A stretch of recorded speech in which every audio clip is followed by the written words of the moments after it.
TVN24 news নেটওয়ার্কের নিয়মিত আয়োজন আওয়ার ডেমোক্রেসি অনুষ্ঠানে স্বাগত জানাচ্ছি আমি রানা রায়হান। সিভিল রাইটস অ্যাক্টের ৬০ বছর উপলক্ষে ভাষণ দিয়েছেন প্রেসিডেন্ট জো বাইডেন। এখানে ৩টি প্রস্তাব দিয়েছেন। প্রথমটি হচ্ছে সংবিধান সংশোধনের প্রস্তাব। এটাকে তিনি বলছেন no one is above the law amendment. সংবিধানের একটা নতুন সংশোধনীর তিনি কথা বলছেন। দ্বিতীয় প্রস্তাবে দেশের প্রেসিডেন্টদের মতো সুপ্রিম কোর্টের বিচারপতিদের নির্দিষ্ট মেয়াদ বেঁধে দিয়েছেন। তার প্রস্তাব অনুযায়ী বিচারপতিরা সর্বোচ্চ 18 বছর দায়িত্ব পালন করতে পারবেন। তৃতীয়ত, সুপ্রিম কোর্টের জন্য কোড অফ কন্ডাক্ট নির্ধারণ করার প্রস্তাবও দিয়েছেন প্রেসিডেন্ট। এর আওতায় বিচারপতিরা উপহার নিতে পারবেন না, একই সাথে পাবলিক ও পলিটিক্যাল কর্মকাণ্ড থেকে বিরত থাকবেন। এছাড়া যেখানে আর্থিক স্বার্থ আছে সেসব মামলা থেকে নিজেদের বিরত রাখবেন, মামলার কার্যক্রম থেকে।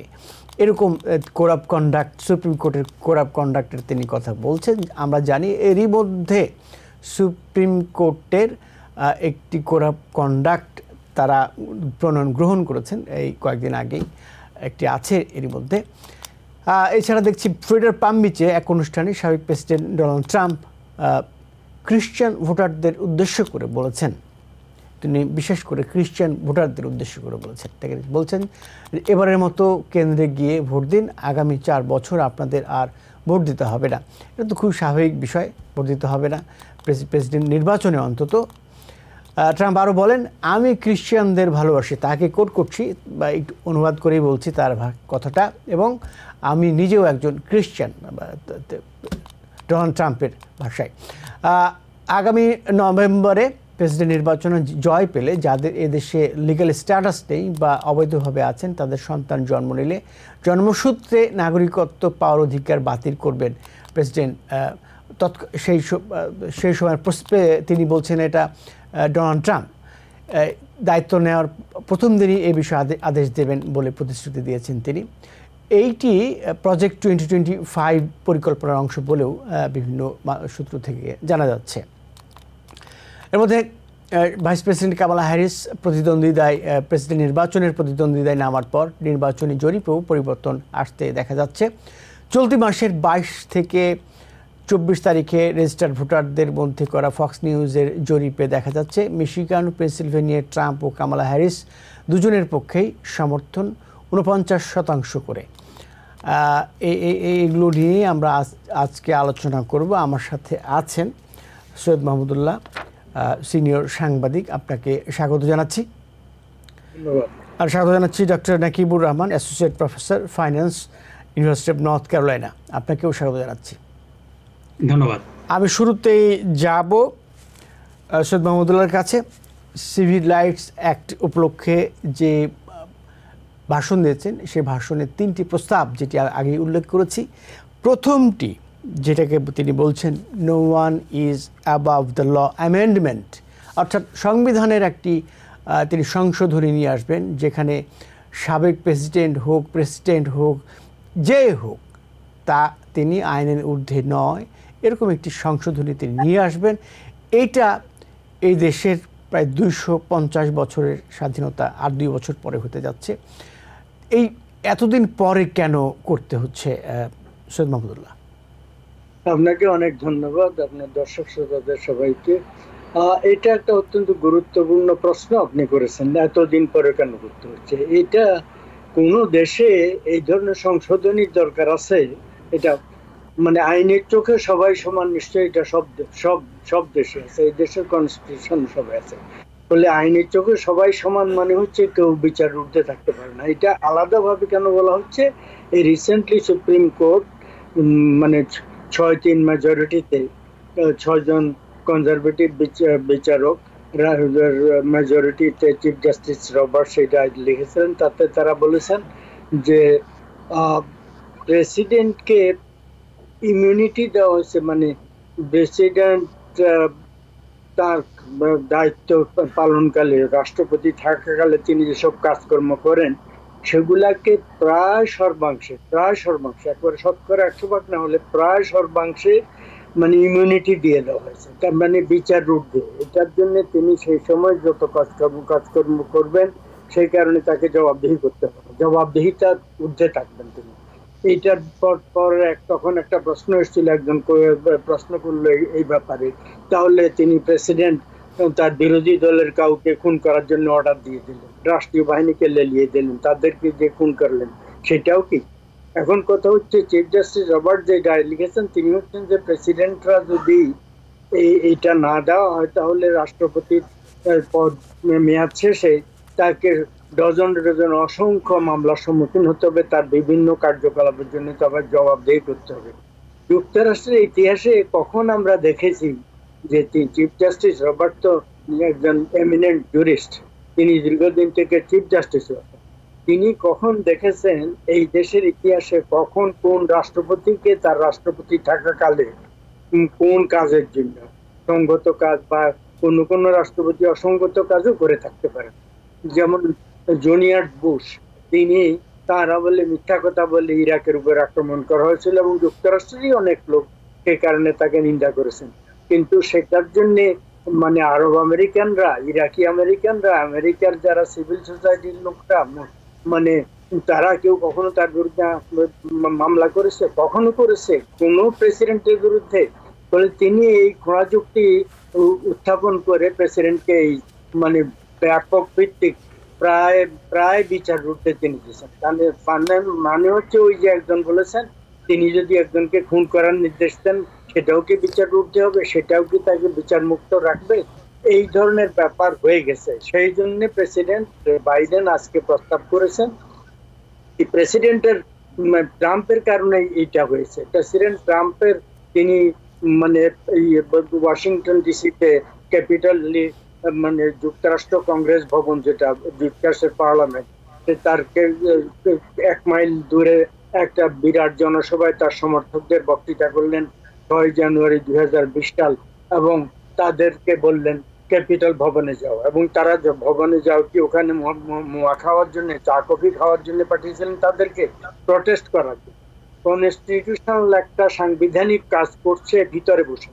সেই সময় হচ্ছে যে প্রেসিডেন্টাল ইলেকশনকে মানে সত্যায়িত করা হচ্ছে, সেইটাকে ডিসরাপ্ট করার জন্য তাদেরকে বলেছেন, এবং তিনি বারবার তার ভাইস প্রেসিডেন্টকে বলেছেন সত্যায়িত না করার জন্য। সেই ক্ষেত্রে একটা জনতাকে উত্তেজিত করে তিনি সেখানে পাঠাচ্ছেন। সেইটা পর্যন্ত তাহলে বিচার উঠতে থাকবে।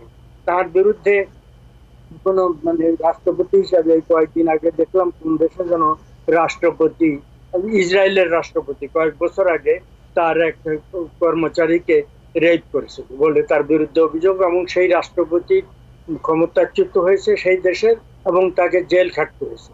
কয়েকদিন এই কয়েক সপ্তাহ থেকে পশ্চিমবঙ্গে একটা হয়েছে পশুকে, সেখানকার গভর্নর, পশ্চিমবঙ্গের গভর্নর এক মানে কর্মীকে যৌন হেনস্থা করেছে।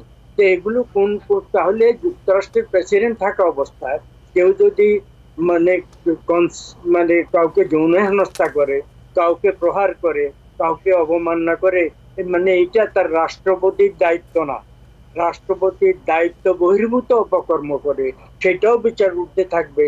তাহলে তো কি হয়ে গেল, এটাকে মাৎসন্যায় পরিস্থিতি, একবারে জঙ্গলি রাজ হয়ে গেল। এইটার জন্য তিনি ওই কনস্টিটিউশনাল অ্যামেন্ডমেন্টের প্রস্তাব করেছেন আজকে। আর যেটা উনি করেছেন সেটা হচ্ছে জাজদের, যুক্তরাষ্ট্রের সুপ্রিম কোর্টের, একমাত্র সুপ্রিম কোর্টের না, আরো কিছু আছে, সুপ্রিম কোর্টের জাস্টিসদের ক্ষেত্রে আজীবন তারা যতদিন বেঁচে থাকবেন ততদিন কেউ কেউ নিজে অথর্ব হয়ে গেলে, দুর্বল হয়ে গেলে নিজে ফেডারেল বিচারকদের ক্ষেত্রে একই কথা প্রযোজ্য। মৃত্যু একেবারে, তিনি আর মানে তার হাঁটা চলা ক্ষমতা শক্তি একদম চলে গেছে, কথাবার্তা এই যেমন প্রেসিডেন্ট বাইডেন মতো এরকম হয়ে গেছে, তখনও পর্যন্ত তিনি পদ ধরে রাখতে পারেন। তার আমৃত্যু এইটা উনি তুলে দিতে বলেছেন যে ম্যাক্সিমাম হবে, ম্যাক্সিমাম তিনি 18 বছর ক্ষমতায় থাকতে পারবেন, এইটা একটা তুলে দিয়েছেন। ফলে এটা একটা ভালো কাজ হয়েছে। আর যেটা বলেছেন ওই গিফট নেওয়া টাওয়া ইত্যাদির ব্যাপারে লোকজনদের, তার আদালতে মামলা আছে, এইটা বাংলাদেশের মতো তৃতীয় বিশ্বের দেশেও যদি একজন ম্যাজিস্ট্রেট তার বিচারাধীন মামলার একটা আসামি বা অভিযোগকারী তাকে কোনো গিফট দেয়, এটা নেওয়া সেখানে অপরাধ বলে গণ্য হবে। কিন্তু যুক্তরাষ্ট্রের সুপ্রিম কোর্টের একাধিক বিচারপতি এই ধরনের কাজ করেছেন, তার একেবারে বিস্তারিত তথ্য বেরিয়ে গেছে। ফলে এই ক্ষেত্রেও বিচারকদের কোড অফ কন্ডাক্টের তিনি প্রস্তাব করেছেন। এই আর জি, আপনাকে ধন্যবাদ সৈয়দ মাহমুদুল্লাহ। আমি যাব ডক্টর নাকিবুর রহমানের কাছে, তার কাছে একই বিষয়ে জানতে চাইব।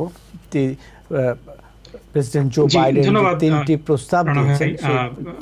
সৈয়দ মাহমুদুল্লাহ ভাই খুব সুন্দর করে আলোচনা করলেন। আমি একটু ইতিহাসের দিকে যদি ফিরে তাকাই, এই 1964 এর 2nd of জুলাইতে যেই সিভিল রাইটস অ্যাক্টটা প্রেসিডেন্ট লিন্ডন বি জনসন পাশ করেছিলেন, এটার কিন্তু কিছু প্রেক্ষাপট ছিল।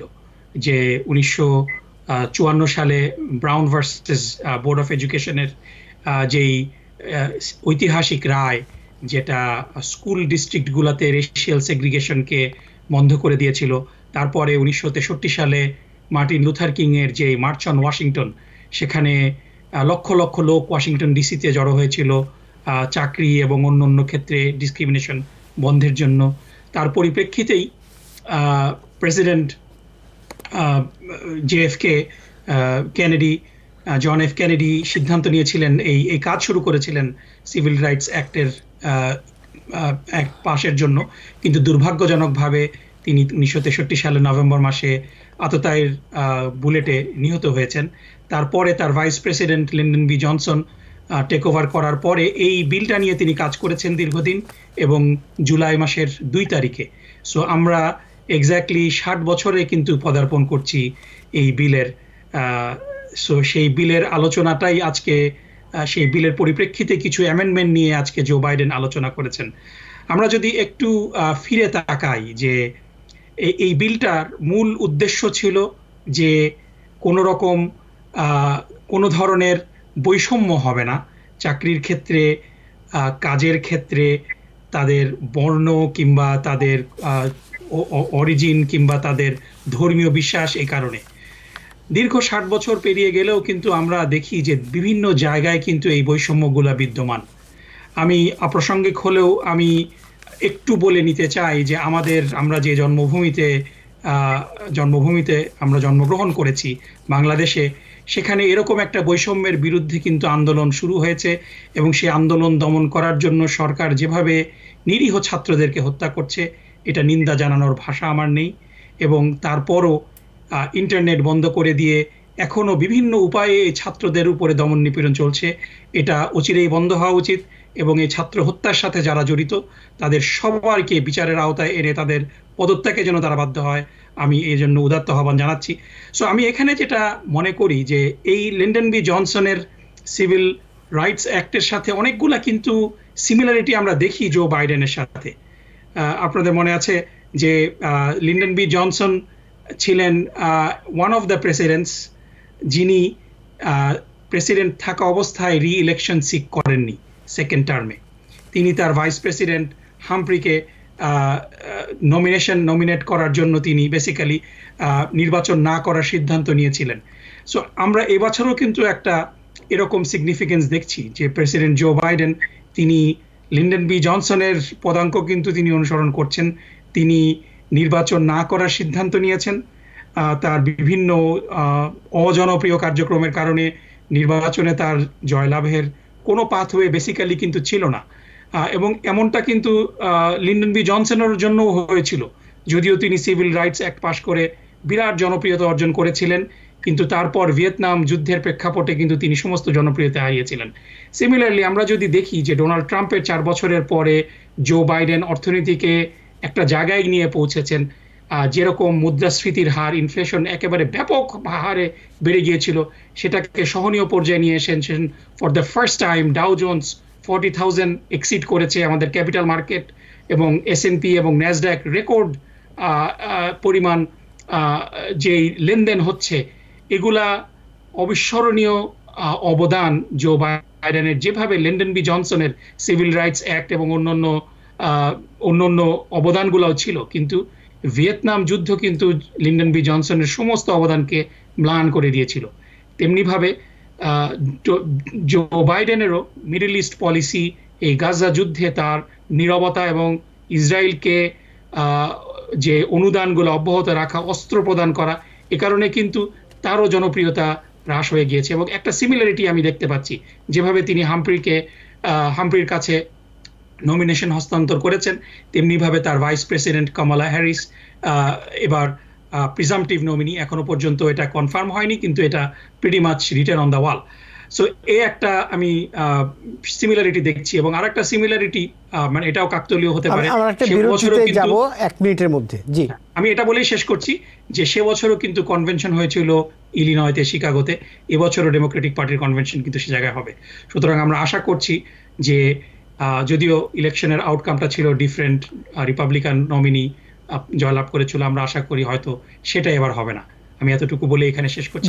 আপনাকে ধন্যবাদ ডক্টর নাকিবুর রহমান। কিন্তু আমি যদি এইভাবে বলি যে সুপ্রিম কোর্টে বরং নির্বাহী বিভাগ থেকে হস্তক্ষেপ করা হচ্ছে, এই বিষয়টার সাথে আপনারা একমত হবেন কিনা? কারণ এতদিন যে প্রতিষ্ঠিত যে প্রক্রিয়ায় বিচার ব্যবস্থা চলছিল, জুডিশিয়ারি চলছিল, সেইটাকে হস্তক্ষেপ অনেকেই বলছে, সেটা তো বলা যুক্তিসঙ্গত হবে কি না, এটা নিয়ে আলোচনা করবো আপনার সাথে।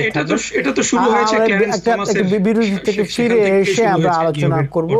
নাকিবুর রহমান এবং সৈয়দ মাহমুদুল্লাহ, আপনারা দুজনই সাথে থাকবেন। দর্শক, আপনারা যারা অনুষ্ঠানটি দেখছেন, আশা করছি ভালো লাগছে। আমরা একটু পরে ফিরে আসছি। Because people sneeze. Because not everyone washes their hands. Because kids touch a lot of things. Set a date to get your COVID shot and RSV if eligible. Because if you're wondering, should I get my COVID shot? Think about other people. Learn more at nj.gov/health/vaccines. আবার democracy অনুষ্ঠানে স্বাগত জানাচ্ছি। আমি সৈয়দ মাহমুদুল্লাহর কাছে এবার যেতে চাই। তার কাছে জানতে চাইবো, যে প্রশ্নটি বিরতির আগে করেছিলাম, এইটা তো অনেকেই সুপ্রিম কোর্টের কার্যক্রমে নির্বাহী বিভাগের হস্তক্ষেপ বলে বিবেচনা করা হচ্ছে। যদিও প্রেসিডেন্ট বাইডেন তিনি তার যে ভাষণ, তিনি বলছেন যে সরকারের যে 3টি ব্রাঞ্চ, সেই 3টি ব্রাঞ্চের ক্ষমতা আলাদা থাকা উচিত, বা প্রত্যেকটি ব্রাঞ্চই স্বনির্ভর থাকা উচিত, এরকম কথা তিনি বলছেন। সৈয়দ মাহমুদুল্লাহ। না, উনি সংশোধন কথা বলছেন, উনি ডাইরেক্টলি এবং নির্বাহী, উনি এক্সিকিউটিভ ব্রাঞ্চ থেকে প্রেসিডেন্সিয়াল এক্সিকিউটিভ অর্ডার দিয়ে এটা বলছেন না। এর ফলে এটা একটা কনস্টিটিউশনাল প্রক্রিয়ার মাধ্যমে যেতে হবে, এবং সবাই তো কনস্টিটিউশন অধীন।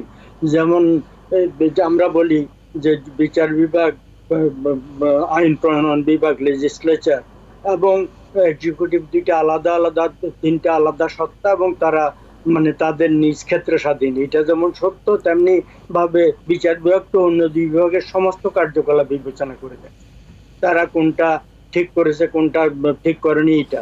এবং আশ্চর্যের ব্যাপার হচ্ছে, যদিও বিচার বিভাগের বিচারপতিদেরকে নির্বাচিত প্রতিনিধিরা, বিশেষ করে যুক্তরাষ্ট্রের নির্বাচিত প্রতিনিধিরা নিয়োগ করেন, কিন্তু তারা সরাসরি ভোটে নির্বাচিত হন না, তারা নমিনেটেড, অ্যাপয়েন্টেড পারসন। অ্যাপয়েন্টেড পারসনরা ইলেক্টেড পারসনদেরকে বিবেচনা করেন, তাদেরকে যোগ্য অযোগ্য, তাদেরকে জেলে পাঠানো সবই করতে পারেন, কিন্তু ফলে এরা একেবারেই কিছু করতে পারবেন না, মানে এইটা হতে পারে না। ফলে এমন কিছু তিনি কনস্টিটিউশনাল সিস্টেমের কোথাও ব্যর্থলাভ করেন। তিনি কিছু নিয়ম নীতির কথা বলেছেন, এবং মানে বয়স সীমা নির্ধারণ করার কথা বলেছেন। বয়স সীমা না, টার্ম লিমিট। একজন ধরা যাক একজনকে, যে এখন যে মানে একজন জাস্টিস আছেন, আমি তার নাম এই মুহূর্তে ভুলে গেছি, তাকে বয়স যখন তার বয়স তখন 42 বছর ছিল, তখন প্রেসিডেন্ট ট্রাম্প সবচেয়ে যাকে অ্যাপয়েন্টমেন্ট দিয়েছেন, তিনি তাহলে যদি তার 100 বছর আয়ু পান এবং তিনি যদি থাকতে চান, তাহলে 58 বছর পর্যন্ত, তিনি 100 বছর পর্যন্ত রিটায়ার না করলে, তার ফিজিক্যাল অবস্থা যাই হোক না কেন, তাকে ইমপিচ না করলে, যদি ও আরেকটা কথা, কংগ্রেস তো বিচারকদেরকে ইমপিচ করার সিস্টেম আছে, ফলে আছে পারস্পরিক এই ব্যাপার আছে, পরস্পর অধিকার একটা আছে। এইটাতে তিনি কিছু অন্যায় করেছেন বলে মনে হয় না, 1 নম্বর। 2 নম্বর হচ্ছে যুক্তরাষ্ট্রের অ্যাপেলেট ডিভিশন থেকে শুরু করে নিম্নতম আদালতের একদম সাধারণ একজন কোন অফিসের একজন মেসেঞ্জারের জন্য একটা নিয়ম নীতি আছে, একটা নীতিমালা আছে। আর বিচারকদের ক্ষেত্রে তো সবচেয়ে বেশি সে থাকা উচিত, তাদের মানে তাদের নিরপেক্ষতা প্রশ্নবিদ্ধ হওয়ার ঊর্ধ্বে থাকা উচিত। সমস্ত বিতর্কের উঠতে থাকবে। সেই ক্ষেত্রে তাদের কোনো সুপ্রিম কোর্টের কোনো নীতিমালা ছিলই না। কিছুদিন আগে নানা সমালোচনার কারণে তারা একটা গ্রহণ করেছেন, কিন্তু সেটা আবার তাদের নিচেরা নিজেদের বিচার করবে, এইটা অন্য কোনো মানে কিছু নেই। ফলে এই যে সুপ্রিম কোর্টের একজন জাস্টিস, তিনি তার স্ত্রী প্রেসিডেন্ট ট্রাম্পের ক্ষমতা রাখার জন্য এবং তিনি ভোটে পরাজিত হননি এইটা প্রমাণ করার জন্য তার পক্ষে রীতিমতো মানে ভয়ঙ্করভাবে সক্রিয়ভাবে কাজ করেছেন। সেই বিচারকের স্ত্রী কাজ করার কারণে তার মানে তার ইন্টিগ্রিটি কম্প্রোমাইজ হয়ে থাকতে পারে। দুইজন আলাদা ইন্ডিভিজুয়াল হলো, দুইজন আলাদা অধিকার থাকলেও তারপরও সার্টেন ক্ষেত্রে এগুলার নিয়ম নীতি মানতে হয়। যেমন বিচারক যদি কোথাও ইনভলভ থাকেন, তার স্ত্রী সেখান থেকে আবার কিছু গিফট নিতে পারেন না। এই বিচারক তার কোর্টে মামলা আছে বা কনজারভেটিভ যারা এই 6 জানুয়ারি ক্ষেত্রে যাদের অন্য ধরনের অপিনিয়ন, সেই ধরনের ব্যবসা বাণিজ্য করেন, তাদের থেকে তিনি গিফট নিয়েছেন, বড় বড় গিফট নিয়েছেন, তাদের উড়োজাহাজে গেছেন, তাদের মানে বিশ্রাম বা বিনোদন এলাকায় সময় কাটিয়েছেন, অসাধারণ সব মানে অকল্পনীয় সব গিফট নিয়েছেন। এইটা মানে একটা থার্ড ওয়ার্ল্ড কান্ট্রিতে এটা অবিশ্বাস্য তিনি নিয়েছেন। ফলে এগুলা যদি কোনোরকম নিয়ম নীতির ঊর্ধ্বে না থাকে, সেটা তো গ্রহণযোগ্য না। ফলে এতদিন পরে এইসব নিয়ে কথা হচ্ছে এবং এই বিচারকরা খোল নইচে বদলে দিচ্ছেন। যুক্তরাষ্ট্রের মানে ওই যে 60তম বার্ষিকে যেটা করা হলো, সেই তখন একই সময় তো এইটাকে তারা খর্ব করেছেন, কমিয়ে দিয়েছেন, ভোটাধিকারকে তারা খর্ব করে দিয়েছেন। এই বিচারকরা, এই সুপ্রিম কোর্টের কনজারভেটিভ জাস্টিসরা একে একে সমস্ত কিছু, এবং মানে প্রেসিডেন্ট বাইডেন তাদেরকে দুইজনকে অ্যাপয়েন্টমেন্ট দিয়েছেন। বাইডেন রিপাবলিকান দলীয় কনজারভেটিভ, সেই জন্য বাইডেন বলছি প্রেসিডেন্ট ট্রাম্প এখন তাকে রক্ষা করার জন্য বলতে গেলে কেউ যদি বলে তাকে কি ভুল বলা যাবে? অন্তত এই ধরনের সাসপিশন তো হতে পারে যে এই ধরনের একজন প্রেসিডেন্ট যিনি তাদের মতোই কনজারভেটিভ, তাকে রক্ষা করার জন্য তাকে একেবারে টোটাল সমস্ত প্রেসিডেন্টের ক্ষেত্রে টোটাল ইমিউনিটি দিচ্ছেন। কিন্তু প্রেসিডেন্ট বাইডেন এটা বলছেন না যে টোটাল ইমিউনিটির কথা বলেনি, ইমিউনিটি প্রত্যাহার করুন। উনি বলছেন যে আমি সহ সকল প্রেসিডেন্টের ক্ষেত্রে যখন যিনি ভবিষ্যতে এখন থেকে যখন যিনি রাষ্ট্রপতি হবেন, প্রত্যেকের ক্ষেত্রে এই ইমিউনিটি প্রত্যাহার করতে হবে। মানে সার্বিক ইমিউনিটি তিনি পাবেন না, তিনি আইনের চোখে সবাই সমান, এই নীতির আওতায় তাকে পড়তে হবে। আর বিচারকদের ক্ষেত্রে যেটা আমি অলরেডি ব্যাখ্যা করেছি, বলে তাদেরও নীতিমালার অধীনে আসার এবং তাদের বয়সসীমা নির্ধারণ কথা তিনি বলেছেন। আমি মনে করি না এটার কোনোটা দ্বারা তিনি বিচার বিভাগের স্বাধীনতায় বা ওই তিনটাকে আলাদা ভাগে যে বিভক্ত করা হয়েছে ওইটাতে তিনি হস্তক্ষেপ করতেন। কারণ পরস্পরের ক্ষেত্রে বিচার বিভাগ অন্য দুই ক্ষেত্রে হস্তক্ষেপ করে থাকেন, মানে কনস্টিটিউশনাল নিয়ম ফলো করে, ইনিও কনস্টিটিউশনাল নিয়ম ফলো করে কিছু সুপারিশ করেছেন। জি, ধন্যবাদ সৈয়দুল্লাহ। ডক্টর নাকিবুর রহমান, আপনি এই বিষয়ে প্রতিক্রিয়া দিতে পারেন, কিন্তু আপনাকে একটি প্রশ্ন করে রাখি। সেটি হচ্ছে, আমরা দেখলাম যে ফ্লোরিডায় এক অনুষ্ঠানে সাবেক প্রেসিডেন্ট ডোনাল্ড ট্রাম্প তিনি বলছেন খ্রিশ্চান ভোটারদের উদ্দেশ্যে যে I love Christians, I M A Christians, get out and vote for me. এইটাকে আপনি কিভাবে ব্যাখ্যা করবেন? জি, অনেক ধন্যবাদ। আমি মাহমুদুল্লাহ ভাইয়ের সাথে আসলে আমি একমত পোষণ করি, এই জন্য এই বিষয়ে খুব বেশি বলবো না। খালি আমি এতটুকু বলবো যে আমেরিকাতে যেই সুপ্রিম কোর্টের জাস্টিসদের ব্যাপারে যে সম্মান ছিল, যেই বিচার বিভাগের যে নিরপেক্ষতা ছিল, সবসময় সুপ্রিম কোর্টে কিন্তু পার্টিজন মানুষ, কনজারভেটিভ ভার্সেস লিবারাল একটা ভাগ থাকতো যেখানে জুডিশিয়াল অ্যাপয়েন্টমেন্টের ক্ষেত্রে। কিন্তু মোটা দাগে তারা কিন্তু সবসময় একটা আদর্শ মেনে চলতেন, একটা প্রিন্সিপাল মেনে চলতেন। জাস্টিস স্কেলিয়া তিনি খুবই কনজারভেটিভ জাজ ছিলেন, কিন্তু তিনি কখনো তার প্রিন্সিপালকে কম্প্রোমাইজ করেননি।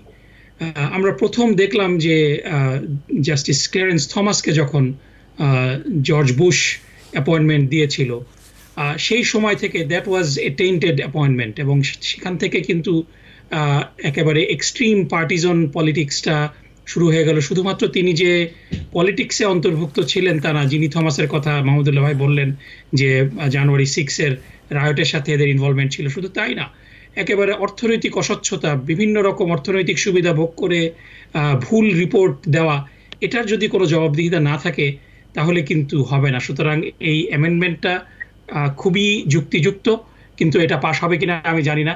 এবং এখানে যে আমি এতটুকু বলে এই বিষয়টা শেষ করব যে এই আমেরিকান সুপ্রিম কোর্টের যেই ওভারওয়েলমিং কনজারভেটিভ মেজরিটিতে যেটা আছে, এটার জন্য যদি এককভাবে কোনো ব্যক্তিকে আমরা দায়ী করি, আমরা ডোনাল্ড ট্রাম্পকে দায়ী করে ফেলতে পারি, কিন্তু Democratic majority leader Harry read কিন্তু একটা বিরাট দায়ভার নেন। কারণ তিনি কিন্তু 2013 সালে এই জুডিশিয়াল নিয়োগের ক্ষেত্রে ফিলিবাস্টারের যেই সেনেট রুল সেটাকে পরিবর্তন করেছিলেন, এবং এর ফলশ্রুতিতে কিন্তু সিম্পল মেজরিটির মাধ্যমে বিচারপতি, প্রেসিডেন্ট এবং সেনেট যদি কোনো একটা দলের কন্ট্রোলে থাকে, তারা কিন্তু একেবারে they could pack the court. এটা হ্যারি রিডের এই ফিলিবাস্টার বন্ধের যে কোর্ট বা যেই হাউস রুল, তিনি যেটা সেনেট রুল চেঞ্জ করেছিলেন, এটা ডেমোক্রেটদেরকে basically came back and haunted. So এতটুকু বলে আমি যদি মুভ করি, ডোনাল্ড ট্রাম্প হলো একজন যেটাকে আমরা বলি যে স্নেক অয়েল সেলসম্যান। তিনি এবং দুনিয়াতে আমরা পৃথিবীতে যত বেশি শর্ট এবং মানে ফ্রড এবং ফ্যাসিস্ট সরকার প্রধানদেরকে দেখব, তাদের মূল বৈশিষ্ট্য হলো যে তারা তাদের ব্যক্তিগত জীবনে ধর্মকর্মের সাথে তাদের কোনো সম্পর্ক নেই, কিন্তু তারা তাদের ফলোয়ারদেরকে ইনফ্লুয়েন্স করার জন্য সব সময় ধর্মকে শিল্ড হিসেবে ব্যবহার করেন। আমরা পৃথিবীর বিভিন্ন দেশের সরকার প্রধান যারা একনায়ক এবং পরবর্তীতে ফ্যাসিস্ট আচরণ করেছেন, প্রত্যেককে আমরা এটা দেখেছি। ডোনাল্ড ট্রাম্পের যদি আপনি ব্যক্তিগত জীবন দেখেন, যে তিনি খুব উচ্ছৃঙ্খল জীবনযাপন করেছেন। তিনি ইনফ্যাক্ট কিছুদিন আগে সুপ্রিম কোর্টে যেই রায়টা হলো তার বিরুদ্ধে, একজন পর্ণ তারকার সাথে তার সম্পর্ক যখন তার স্ত্রী প্রেগনেন্ট ছিলেন। সো এরকম একটা ব্যক্তি যার কোনো মূল্যবোধ, নীতি নৈতিকতা নেই, তিনি 10টা কথা বললে তার মধ্যে অলমোস্ট মানে অর্ধেক মিথ্যা কথা তিনি বলেন, এরকম একটা লোক ক্রিশ্চিয়ানিটি ইনভোক করবেন এবং তার ভক্তরা তাকে অন্ধভাবে ফলো করবে, এটা একেবারে টিপিক্যাল একটা ফ্যাসিস্ট লিডারের হলমার্ক। এভাবেই ফ্যাসিস্ট লিডাররা যুগে যুগে তাদের ব্যক্তিগত দুর্বলতা, তাদের অনৈতিক আচার আচরণকে ধর্ম দিয়ে শিল করার চেষ্টা করে। সুতরাং ডোনাল্ড ট্রাম্প এটা 2016 সালেও করেছেন, 2020 সালেও করেছেন এবং এখনো পর্যন্ত করবেন। এবং দুর্ভাগ্যজনক হলেও সত্য যে অনেক ভালো মানুষ আছে খ্রিস্টানদের মধ্যে, ইভেঞ্জেলিক্যালদের মধ্যে, তারাও এই অনৈতিক ব্যক্তিটাকে ধর্মীয় দৃষ্টিকোণ থেকে কিভাবে যেন তারা মেনে বসে, এটা আমার বোধগম্য নয়। কিন্তু it is working for Donald Trump, কারণ বাইবেল বেল্টে আমরা দেখছি যে ডোনাল্ড ট্রাম্পের একচ্ছত্র জনপ্রিয়তা। আপনার কাছে আমরা আসবো, আমি যাবো একটু দুঃখিত সৈয়দ মোহাম্মদুল্লাহর কাছে, যে এই সাবেক প্রেসিডেন্ট ডোনাল্ড ট্রাম্প যেটি বলছেন যে তিনি যদি নির্বাচনে জয় পান তাহলে প্রথম দিনই তিনি একটি আদেশ দেবেন, সেটি হচ্ছে যারা জন্মসূত্রে অর্থাৎ আমেরিকায় যারা জন্মগ্রহণ করার কারণে নাগরিকত্ব হচ্ছে এই যে সুবিধাটা, এইটা তিনি বাতিল করবেন। এইটা আসলে আমেরিকান ভ্যালুজের বিরুদ্ধে কিনা, যদি হয় তো কেন Syed Mohammadullah? Because people sneeze. Because not everyone washes their hands. Because kids touch a lot of things. Set a date to get your COVID shot and RSV if eligible. Because if you're wondering, should I get my COVID shot? Think about other people. Learn more at nj.gov/health/vaccines. এটা যুক্তরাষ্ট্রের চতুর্দশ সংশোধনীর বিরোধী, অথচ তারা ওই দ্বিতীয় সংশোধনীর কথা বলে গান সবাই ক্যারি করতে পারবে সেটা নিয়ে সংবিধান বিরোধী এই কথাটা। এখন এটা হচ্ছে কি, এটা অ্যাগেইন ভোটের ব্যাপার। তার যে দক্ষিণপন্থী ভোটাররা আছেন তাদের বেশিরভাগ কিন্তু এটার বেশিরভাগ বা ওভারওয়েলমিং মেজরিটি এইটার কারণে মানে এইটা সমর্থন করে। ফলে এটার কারণে তার কিছু ভোট আপনি এমনিতেই তারা তাকে ভোট দেবে, কিন্তু এটার কারণে তার মানে সমর্থন আরো সলিডিফাই হবে। আর ব্যক্তিগতভাবে তিনি এটা আগেই থেকে চাচ্ছিলেন। তৃতীয় বিশ্ব থেকে অনেকে মানে যুক্তরাষ্ট্রে বহু মিলিয়ন লোক ইলিগালি এখন আছে, স্বামী স্ত্রী উভয় হয়তো ইলিগাল থাকতে পারে, বা সন্তানের পিতামাতা দুজনই ইলিগাল, তাদের সন্তান মেরিড হোক আনমেরিড অবস্থায় সন্তান হয়েছে, সেই সন্তানদেরকে ইলিগাল ডিক্লেয়ার করার জন্য তিনি এটা বলছেন। তবে এটা রেট্রোস্পেক্টিভ ইফেক্ট হবে না, এখন থেকে যখন তিনি প্রথম দিন ক্ষমতা আসার পরে যদি আসতে পারেন অর্ডার দেবেন, সেই দিন থেকে এটা কার্যকর হবে। কার্যকর হলে তখন থেকে বিদেশ থেকে টুরিস্ট বিষয়ে এসে এখানে হয়তো মানে স্ত্রী অ্যাডভান্স স্টেজে আছেন, এখানে সন্তান হয়, অনেকে যুক্তরাষ্ট্রে সিটিজেন হবে তার সন্তান এই কারণে আসে, তাদের বক্তব্য সেই এখানে সন্তান হওয়ার পরে কিছুদিন পরে তারা চলে যায়, ভবিষ্যতে যে কোনো সময় যে যুক্তরাষ্ট্রে ব্যাক করতে পারে ওই সন্তান, এবং সন্তানের কারণে তারও আসার হয়তো সুযোগ সুবিধা পায়। এরকম যে নেই সুবিধা না তা না, কিন্তু একটা কনস্টিটিউশনাল অ্যামেন্ডমেন্টকে এত হালকা ভাবে তিনি তুলে দেবেন, এটা অবিশ্বাস্য কথা। আর ওই একটা কথা আমি অ্যাড করবো, এই একজন রাষ্ট্র মানে যিনি রাজনীতি করেন, যিনি আগে রাষ্ট্রপতি ছিলেন, ভবিষ্যতে রাষ্ট্রপতি, তিনি নিজেকে যুক্তরাষ্ট্র মতো দেশে, এই দেশের কিন্তু মানে আমি নিজেকে এই দেশের সকল ধর্মের মানুষের সমান অধিকার, সেক্ষেত্রে তিনি একটি ধর্মকে নিজের ধর্ম বলে তাদের ধর্মকে ক্রিশ্চিয়ানস আর বিউটিফুল, মানে I love Christians, you all are beautiful people, beautiful শব্দটা উনি ওনার রোগের মতো উনি খুব ব্যবহার করেন, যত্র এই বিউটিফুল বিউটিফুল বলছেন। এইটা একটা পক্ষপাতমূলক বক্তব্য, এটা অত্যন্ত অসমীচীন বক্তব্য হয়েছে। ওভারঅল হচ্ছে তার থেকে তিনি যে একজন ফেয়ার মাইন্ডেড পারসন না, এইটা আমরা বুঝি। আর প্রেসিডেন্ট বাইডেন এবং জনসনের ক্ষেত্রে আমি একটু দুই সেন্টেন্স অ্যাড করি। জনসন অবশ্যই ভিয়েতনাম যুদ্ধের কারণে অপ্রিয় হয়েছিলেন, কিন্তু ভিয়েতনাম যুদ্ধ শুরু করে গেছেন, মানে ভিয়েতনামে যুক্তরাষ্ট্রের ইনভলভমেন্ট শুরু করে গেছিলেন কেনেডি। তিনি নিহত হওয়ার আগেই সে দেশে প্রায় 30-35 হাজার অলরেডি এদেশের সামরিক অ্যাডভাইজার এবং মানে অস্ত্র পাঠানো শুরু হয়েছিল, এই একটা। 2 নম্বর হচ্ছে তিনি উইথড্র করেছেন এই কারণে যে প্রেসিডেন্ট কেনেডির ভাই ববি কেনেডি প্রেসিডেন্ট হওয়ার জন্য গেছেন, এবং ববি কেনেডি খুব ইয়াং, জনপ্রিয়, ড্যাশিং পারসন। তিনি নমিনেশন প্রার্থনা করলে প্রাইমারিতেই মানে হেরে যেতেন জনসন, এটা জেনে নিয়ে নির্ঘাত তিনি হেরে যেতেন, জেনে নিয়ে সেই কারণেই তিনি প্রত্যাহার করে তার ভাইস প্রেসিডেন্টকে রিকমেন্ড করেছিলেন।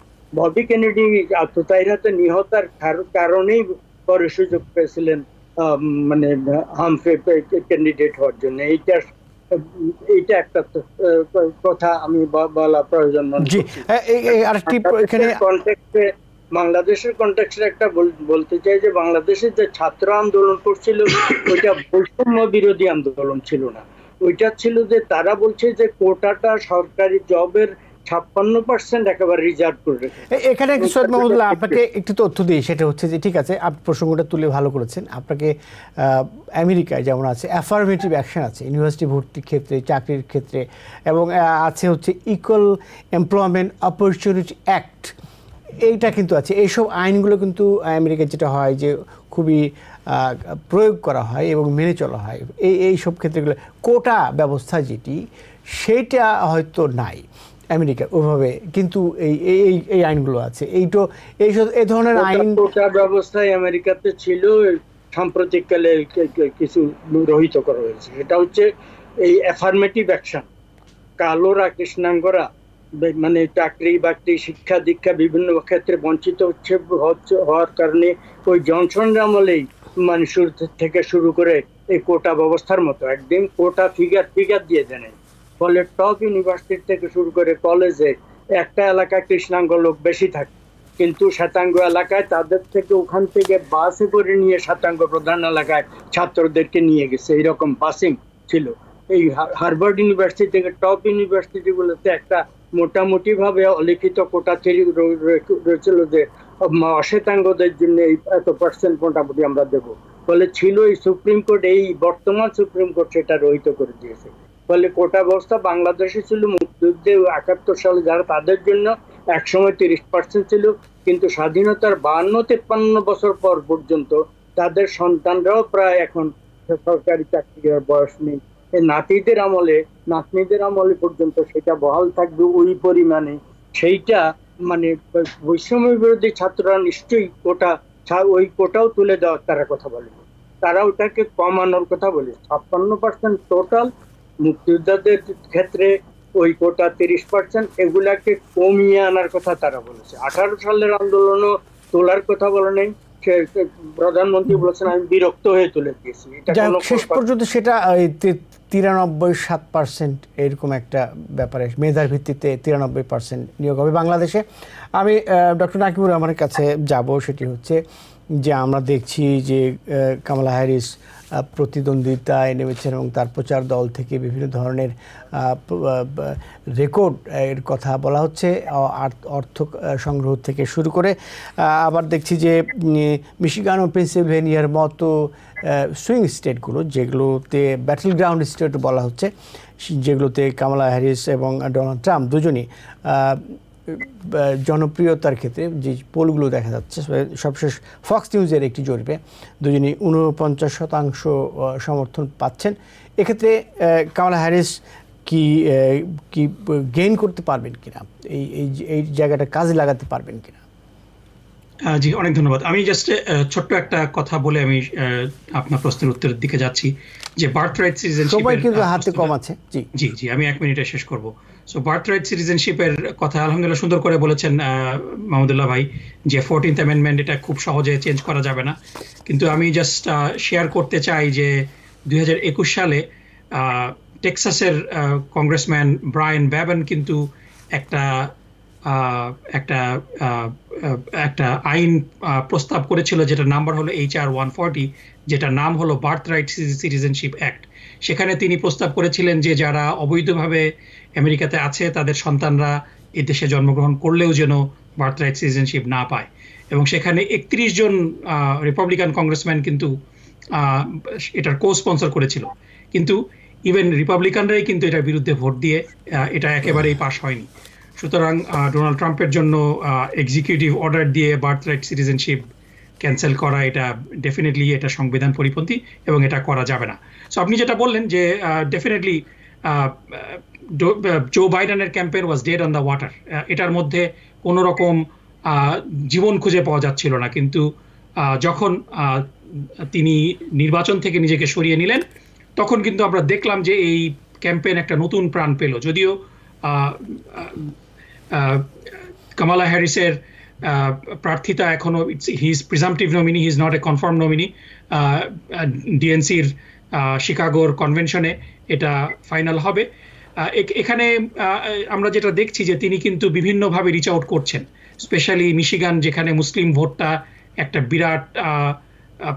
বিরাট অবদান রাখবে, সেখানে তিনি রিচ আউট করার চেষ্টা করছেন বিভিন্নভাবে। এবং মুসলিমরা যেভাবে জো বাইডেনের উপরে ক্ষিপ্ত ছিল, কামালা হ্যারিসের উপরে কিন্তু সেভাবে ক্ষিপ্ত না। কারণ আমরা দেখেছি যে নেতানিয়াহুর সাথে তার মিটিংয়ে কিন্তু তিনি গাজা প্রসঙ্গ এনেছেন এবং গাজার ব্যাপারে একটা সুরাহা হবে এবং গাজার যারা নিহত হচ্ছে তাদের এই হত্যাকাণ্ডের নিন্দাও তিনি করেছেন। So Kamala Harris has it's not definitely exactly what every Muslim likes, কিন্তু it's definitely better than a lot of other option. On the other hand, Trump যেটা বলেছেন সিগনিফিকেন্ট এই ক্ষেত্রে মুসলমানদের জন্য, যে ট্রাম্প বলেছেন যে Kamala Harris is not supporting Israel at it's darkest time. সময় নাই। সুতরাং এখানে আমি জাস্ট একটা কথা বলে শেষ করব যে এখানে কামালা হ্যারিসের জন্য নির্বাচনে জয়লাভ করা না করা ডিপেন্ড করবে তার ভাইস প্রেসিডেন্ট পিকের উপরে। এবং এই ভাইস প্রেসিডেন্টটা তিনি যদি খুব সুচতুরভাবে আমরা জানি যে তিনি করতে শুরু করেছেন, তালিকাটা 2-3 জনের মধ্যে নেমে এসেছে, বলা হচ্ছে 1 সপ্তাহের মধ্যেই তিনি করে ফেলবেন vice president pick. Syed Mahmudullah, আপনাকে অসংখ্য ধন্যবাদ জানাচ্ছি। ডক্টর নাকিবুর রহমান, আপনাকেও। আপনারা ভালো থাকবেন। আওয়ার ডেমোক্রেসি অনুষ্ঠানে এই ছিল আজকের মতো। দেখা হবে অন্য কোনো পর্বে। সে পর্যন্ত আজকের মতো বিদায় নিচ্ছি। সবাই ভালো থাকবেন, সুস্থ থাকবেন।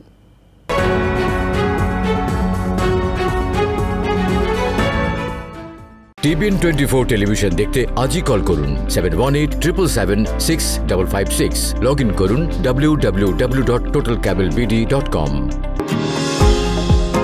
নিউ ইয়র্ক থেকে সম্প্রচারিত TBN 24 টেলিভিশন বিশ্বজুড়ে বাঙালির কণ্ঠস্বর।